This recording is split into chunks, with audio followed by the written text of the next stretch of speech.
the age of Aquarius, when the moon is in the 7th house and the Jupiter aligns with Mars. Then peace will guide the planet and love will steer the stars. This is the dawning of the age of Aquarius. Harmony and understanding, sympathy and trust abound. No more falsehood or derisions. Golden living dreams of visions, mystic crystal revelations, and the mind's true liberation. Aquarius. So, I'm not sure why the video wouldn't let me play. Maybe because it's such an old song. It was written in 1969. And I wanted to play it as an introduction for us to be aware that we may be a little biased when we believe that we have the marketplace on enlightenment. Okay, so sorry we didn't get to start with the music today, but that's okay. It is all exactly perfect as it should be, right? And we're going to just start this. And here we go. This has just been an interesting, really technologically interesting morning. And I have 10 minutes and we're going to hop in and just start. I started this morning with the visual that says, in a world of comparison, it threatens our identity to ponder the possibility that all are enlightened. Think about that.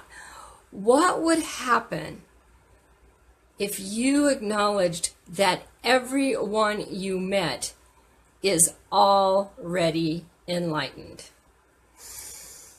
Read that in. Does it impact your identity? Does it impact how you see yourself if you are willing to admit that everyone is enlightened? Every person you meet.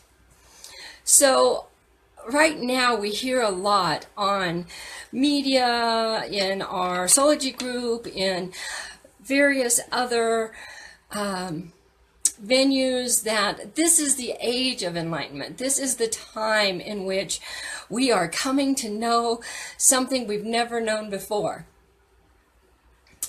But really, a journey through history says that is not true. That song that I wanted to play, which when I pull this into YouTube, I will add in the video so you can actually hear the song, The Age of Aquarius. It was written in 1969. In 1969, I was 4 freaking years old. Okay, that was a lifetime ago for me. And they were talking at that time about things that we talk about. Crystals, the liberation of the mind. I mean, it was by the group called Fifth Dimension. Little something there for us to consider. So, good morning, everyone coming on. I do see you. In 1928, at the time when women had just secured the right to vote, many women had to have their husband's permission to work outside the home. There was a woman who was world renowned for her healing abilities. Her name was Florence Scovel Shinn, and she wrote several books. One of my favorite is a book called The Game of Life and How You Play It. And she self-published that. Okay, that was before the internet. She self-published, and it became a world-renowned book. Fast forward almost 70 years. A woman who is suffering from inoperable cancer and who has been given a limited amount of time to live discovers Florence Scovel Shinn's writings and puts them into practice. That woman was Louise Hay. Louise Hay rewrote those words and put them into a book that said, you can heal your body. Louise Hay today is in her 90s, owns Hay House Publishing, and is a multi-millionaire. Did you know that she started with materials from 1928? 1928, guys, that is almost 100 years ago, right? We can so easily in our lives get arrogant in our beliefs that we have a marketplace on enlightenment. So I want to go back. What would happen to your paradigms if you looked at everyone around you as being enlightened? So in the Bible, I was raised on the Bible. In the Bible, there's a verse that I've heard interpreted so many different ways, but I'm just going to take the verse exactly as it was written in the Bible. And so it's 1 Corinthians 6:12, and you can see my sexy librarian glasses. Everything is permissible to me, but not everything is beneficial. Everything is permissible to me, but I will not be mastered by anything. Those are the words of the Apostle Paul in the Bible. Everything is permissible. Not everything is beneficial. And so in a lot of cultures, we have done all kinds of interpretation on those words. What does it mean, not everything is beneficial? Exactly that. Not everything is good for you. But what is good for you? Well, it depends on what your goal is. If my goal is financial gain, then certain things are going to be beneficial for me, and other things are not going to be beneficial. If my goal is spiritual awakening, then some things that might be beneficial for the person pursuing money wouldn't be beneficial for me, right? What's beneficial is entirely dependent on your goal.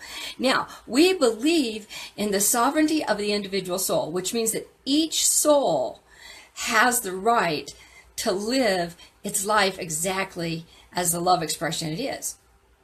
What would happen if you recognized that your path is magnificently perfect and only for you? The lessons you learn may assist others, but they're not meant for others. They're meant for you. I'm going to give you 4 scenarios. I want you to test into your mind, your body, your spirit, and see if you have any challenge with this.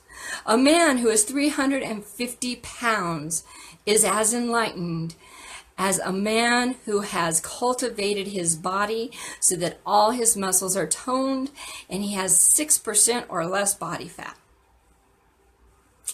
A man who has chosen to abstain from sex and substances for the entirety of his life is no more enlightened than a man who does sex, drugs, and rock and roll, who parties every night. A woman who has chosen to never have children and has enjoyed an international career in travel is equally enlightened to Mother Teresa. The drunken man on the corner, cussing and yelling, is as enlightened as the Dalai Lama. Does that challenge you? I hope it does.